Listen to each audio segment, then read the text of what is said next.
Buongiorno e benvenuti a questa edizione del nostro telegiornale. Vediamo subito i titoli. 100 under 35 con le valigie al seguito al Teatro Massimo di Palermo. Il corteo dei trolley contro la fuga dei giovani. Non è un fenomeno naturale, dicono. Non ho potuto comprare le uova di Pasqua per i miei nipoti. I pensionati alle prese con il caro vita. C'è chi riduce il riscaldamento e chi rinuncia a beni di prima necessità. Dopo averla violentata ha tentato di dare la colpa ad un altro, ma troppe prove incastrano il 18enne che ha abusato di una ragazzina di 13 anni a Corleone. La denuncia alle amiche con il gesto del pugno chiuso. Lo stop del governo Meloni ai ristori regionali per il ciclone e la frana di Niscemi mette in allarme imprese e gestori balneari. Schifani parla di tecnicismi, ma le opposizioni alzano la voce. 2 mesi fa la frana di Niscemi, ma la ripartenza è ancora tutta da costruire. Il sindaco, pronto il bando per gli alloggi destinati alle persone più fragili.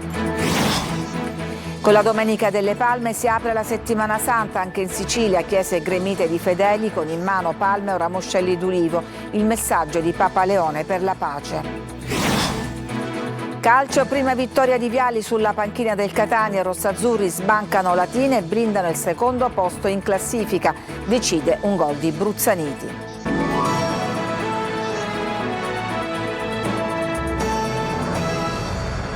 I loro avi partivano con la valigia di cartone, loro invece utilizzano i trolley. Ieri in scena al Teatro Massimo di Palermo la protesta dei trolley, migliaia siciliani ogni anno costretti ad andarsene per studiare o lavorare fuori, ma adesso tanti dicono basta a questa silenziosa ma inarrestabile fuga dei cervelli. Marco Gullà. 100 under 35 con le valigie al seguito, sui loro trolley simbolo del declino demografico della Sicilia e della fuga delle giovani generazioni dei cartelli con i nomi di 100 città estere.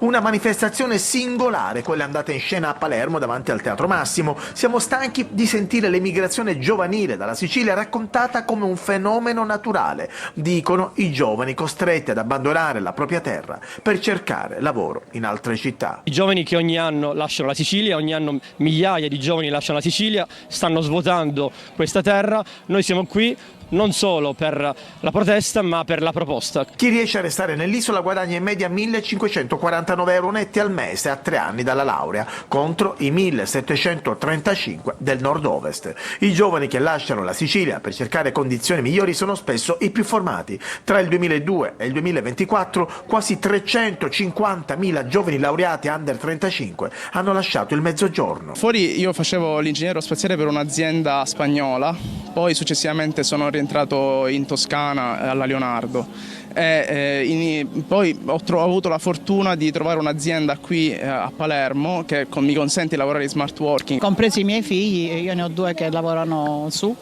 a Milano. E quindi, poiché ho sofferto molto di questo loro allontanamento forzato, perché è forzato, e quindi io mi auguro che per gli altri ragazzi non avvenga più questo. Sono consapevole che non decisamente a Milano, ma sicuramente fuori alla Sicilia o al nord Italia o fuori. Io ho studiato e sto continuando a studiare, ma le prospettive che vedo qui in Sicilia sono veramente minime. E c'è un malessere che attraversa le generazioni. Se i giovani sono costretti a partire per avere uno stipendio sicuro, i pensionati faticano ad arrivare a fine mese. Tonino De Mano. Cosa ha comprato?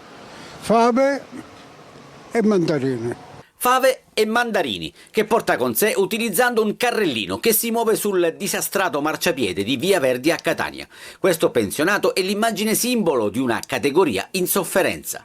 C'è chi non può più riscaldarsi, chi rinuncia a beni di prima necessità e chi non può neanche comprare le uova di Pasqua ai nipotini. I pensionati, un tempo salvagente delle famiglie e salvadanaio per i bambini, scoprono ora l'amara realtà della crisi, resa ancor più insostenibile dall'ultima raffica di rincari energetici e non solo, legati alla guerra in Medio Oriente. Appena è scoppiata la guerrina, già dall'indomani è aumentato la benzina, è aumentato tutto.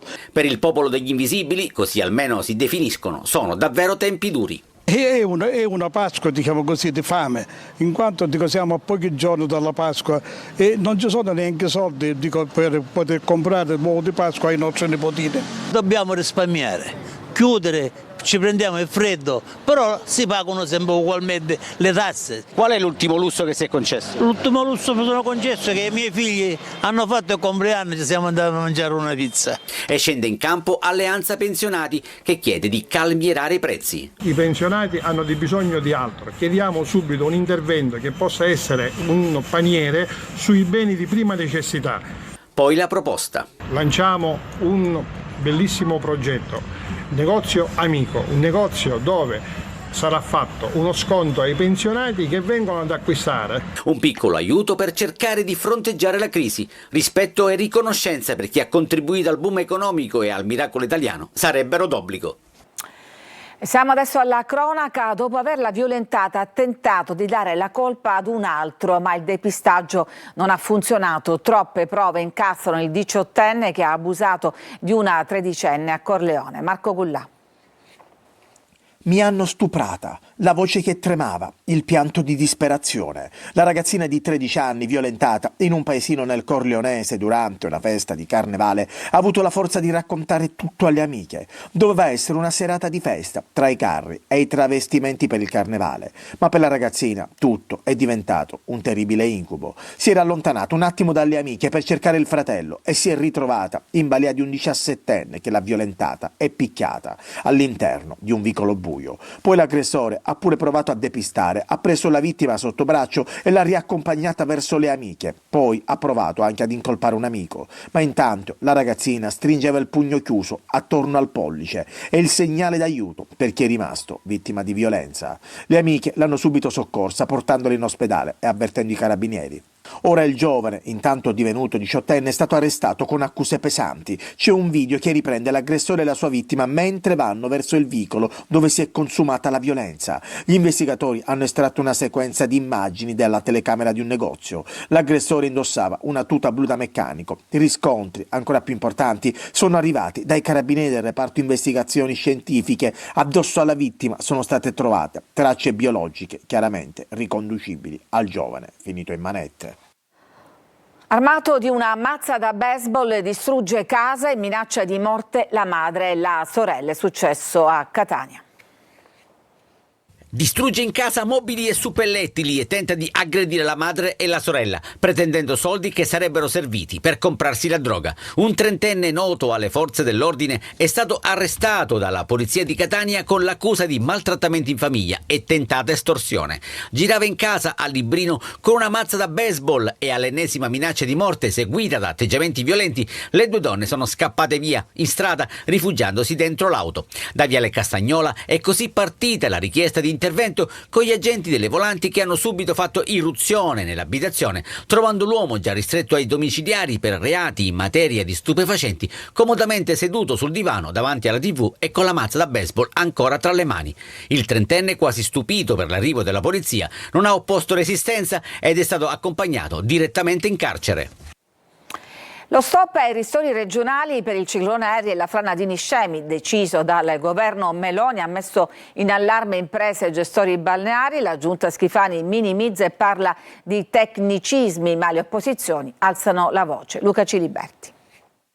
Il leader del Movimento 5 Stelle Giuseppe Conte non le manda a dire sull'impugnativa del Consiglio dei Ministri ai fondi regionali stanziati per l'emergenza maltempo per il ciclone Harry e il caso diventa subito nazionale. Ma come l'Assemblea siciliana dà un segnale importante per famiglie che io ho visitato e incontrato, con cui ho parlato, sono in difficoltà sulla costa orientale, a Niscemi, è una situazione drammatica e addirittura il governo non solo non interviene tempestivamente, non solo Musumeci non si assume le sue responsabilità di spiegarci come mai ad esempio a Niscemi non si è intervenuti per tempo e addirittura si permettono di impugnare i fondi stanziati per le famiglie in difficoltà, per le imprese in difficoltà. Questa, ripeto, è una sconcezza morale e politica. I ristori ammontano a quasi 41 milioni di euro. Molti di questi contributi sono già stati erogati, mentre di recente il bando è stato riaperto per erogarne altri. Inevitabile la preoccupazione dei beneficiari che temono adesso di dover restituire le somme già spese di fatto. Tecnicismi: le norme impugnate riguardano l'esenzione della presentazione del DURC e l'esenzione del pagamento dei canoni di concessione del demanio di competenza regionale. La Regione Siciliana con una nota spiega che l'impugnativa non riguarda l'impianto complessivo degli interventi ed è già al lavoro per i correttivi con Roma, ma la notizia viene strumentalizzata politicamente nonostante le rassicurazioni dei partiti di governo. Le opposizioni attaccano Schifani e Meloni e parlano di 2 pesi e 2 misure. Ismaele Lavardiera addirittura ipotizza una sorta di ritorsione politica del governo centrale alla Sicilia, che è stata una delle regioni che ha votato no al referendum. E parlavamo appunto di Niscemi, sono passati 2 mesi dalla frana che ha devastato il paese, ma la ripartenza è ancora tutta da costruire. Gerry Italia. 2 mesi dopo la frana a Niscemi tanta gente attende ancora il via libera per rientrare nelle proprie abitazioni e il sindaco Massimiliano Conti torna a parlare ai cittadini con una diretta social chiedendo pazienza. Prima di ogni decisione definitiva servono nuovi studi sulla zona rossa tra i 50 e i 100 metri dal fronte della frana, ancora evacuata in via precauzionale. Da oggi diversi droni sorvolano l'area per mappare con precisione il fronte della frana. L'obiettivo è ridisegnare i confini e creare un modello tecnico su cui basare la futura ricostruzione. Intanto arriva una prima risposta per gli sfollati. Pubblicato il bando per 25 alloggi a canone sostenibile destinati alle famiglie rimaste senza casa. Ci sono alloggi soprattutto riservati alle persone con disabilità, con invalidità, con la presenza di anziani, famiglie numerose chiaramente, quindi questo bando è aperto fino al 3 di aprile, quindi è velocissimo. Vogliamo subito dopo Pasqua poter assegnare gli alloggi a coloro i quali ne hanno diritto. In queste ore in pagamento anche la seconda mensilità del contributo per l'autonoma sistemazione degli sfollati. Proseguono intanto anche gli incontri con le attività produttive duramente colpite,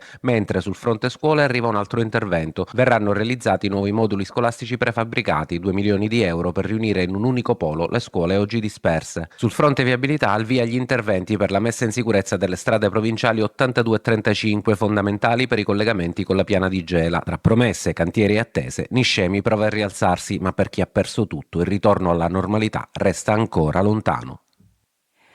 Messo in salvo nella tarda serata di ieri dal soccorso alpino un giovane scout siracusano che era scivolato nella gola di Cava Grande del Cassibile ed era rimasto per ore immobilizzato dopo essersi procurato un grave trauma ad una gamba in un'area particolarmente impervia e fuori sentiero. Stabilizzato in barelle, il ragazzo è stato portato dai soccorritori lungo un percorso ripido e consegnato all'ambulanza del 118. Oggi è la Domenica delle Palme che apre la settimana santa anche in Sicilia, chiese gremite di fedeli con in mano palme o ramoscelli d'ulivo, il messaggio di Papa Leone per la pace. Francesco Aloi. Gesù entra a Gerusalemme accolto da una folla festosa, con in mano i ramoscelli d'ulivo. È la Domenica delle Palme. Da San Pietro il monito di Papa Leone, che ripete per ben 7 volte che Gesù è il Re della pace, affidandosi a Maria, attraverso le parole di Don Tonino Bello. Santa Maria, donna del terzo giorno, donaci la certezza che nonostante tutto la morte non avrà più presa su di noi, che le ingiustizie dei popoli hanno i giorni contati. La speranza è che la Pasqua possa portare la pace nel mondo. Intanto, come sempre, per le solennità le chiese sono piene. Adulti, ragazzi, tutti in preghiera. Ho visto stamattina la chiesa gremita e mi sono sorpresa, anzi mi ha fatto tanto piacere, specialmente dai bambini. Sì, è importante venire alla Domenica della Palma, per me Dio è nel cuore. Davanti ad ogni chiesa ci sono le immancabili bancarelle che diventano tappa quasi obbligata prima di partecipare alla messa.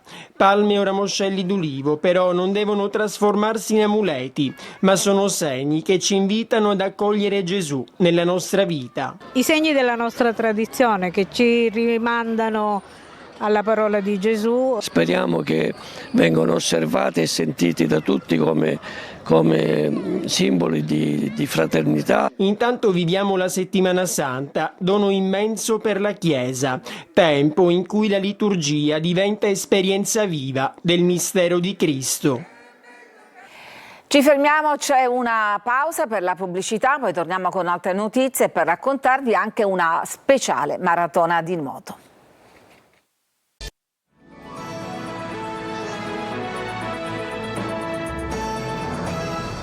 Un tuffo per l'autismo in 8 città italiane, tra queste c'è anche Siracusa. Torna anche quest'anno la bracciata collettiva, una maratona di nuoto lunga 30 ore. Francesco Aloi.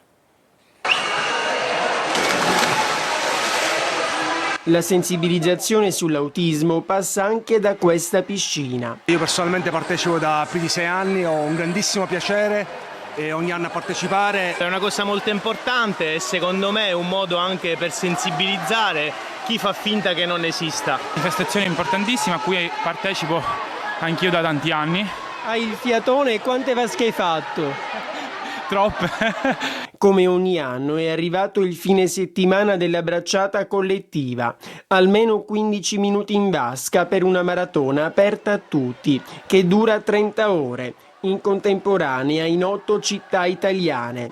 Siracusa è l'unica in Sicilia. È veramente importantissimo, soprattutto per sostenere associazioni come la TMA e cause di questo tipo. Ed è proprio l'acqua il motore principale della TMA, metodo Caputo Ippolito, una particolare terapia che la fa diventare un attivatore sensoriale, emozionale e motorio. Lo faccio da molti anni con i TMA, con di nuoto, con anche il laboratorio di cucina e tutte altre cosine, facciamo cose belle. Chi meglio di me può vedere questo percorso da entrambi i punti di vista, sia genitoriale che da terapista. Ogni metro percorso significa avvicinarsi sempre più al mondo dell'autismo. Andiamo adesso a conoscere un eclettico e curioso pianista umbro, Maurizio Mastrini, che si è esibito a Ragusa e ha suonato con i piedi, ma non è un giudizio, è proprio in senso letterale. Veronica Barbarino.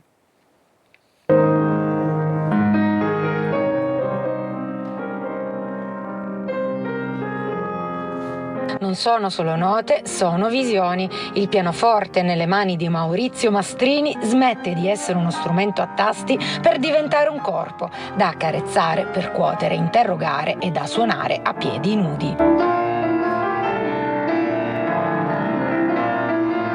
A Ragusa, dopo oltre 980 concerti nel mondo, per la stagione melodica il fenomeno umbro, che cammina sul filo sottile tra disciplina e follia creativa e che ha sfidato i canoni suonando spartiti al contrario, presenta in anteprima il suo nuovo viaggio discografico Capelli, ispirato proprio alla sua lunga chioma, corazza per nascondere la timidezza.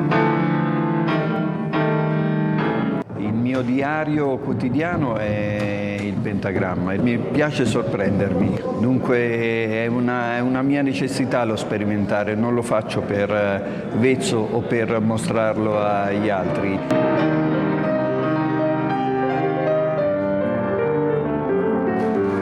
Da oltre 30 anni la stagione melodica diffonde la musica attraverso un'offerta culturale variegata. La nostra mission è più sulla musica classica. Vogliamo anche offrire al nostro pubblico delle proposte un po' più originali e un po' diverse, proprio per diffondere la cultura musicale in generale. Ci fermiamo, c'è ancora una pausa e poi torniamo con la pagina sportiva per raccontarvi la vittoria del Catania a Latina, tra poco.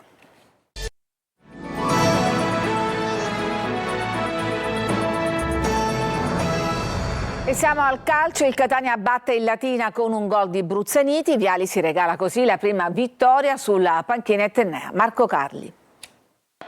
Vittorie e segnali, anche se ancora c'è da migliorare. Il secondo gol in 2 partite di Bruzzaniti, che con Viali sembra aver ritrovato la sua dimensione, regala, complice una deviazione, il successo al Catania, battuto in Latina. Un segnale arriva da Potenza, dove la Salernitana perde malamente. Poi c'è la prestazione. Buon approccio del Catania, ma primo tempo che poi diventa simile a quello visto col Casarano. Porro manda il pallone di poco fuori e subito dopo Dini deve salvare il risultato sul colpo di testa di Parigi. Al primo episodio magari complicato, sono cominciate troppe mischie, troppi calci piazzati, si è abbassato il ritmo della gara e noi dobbiamo essere bravi a cambiare questa inerzia, invece abbiamo accettato questo tipo di partita, quindi ritmo basso, molte mischie, partita sporca che chiaramente va più a vantaggio del Latino. Poi nella ripresa Viali si gioca la carta Caturano, tenuto in panchina nel primo tempo e unico attaccante di ruolo in questo momento disponibile. La scelta di Caturano proprio per quello che poi è successo nella ripresa,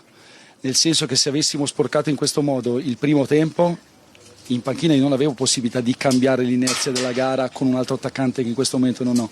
Quindi ho voluto giocarmi la possibilità, le partite si possono vincere all'inizio, ma si possono vincere alla fine. E la partita della ripresa è un'altra, quella che voleva il Catania. A parte il gol di Bruzzaniti, si gioca costantemente nella metà campo dei laziali. C'è però il rischio finale, con Silla che non riesce a deviare in porta un cross di Fasan. Finisce così, con 3 punti pesanti sulla strada che porta ai play-off.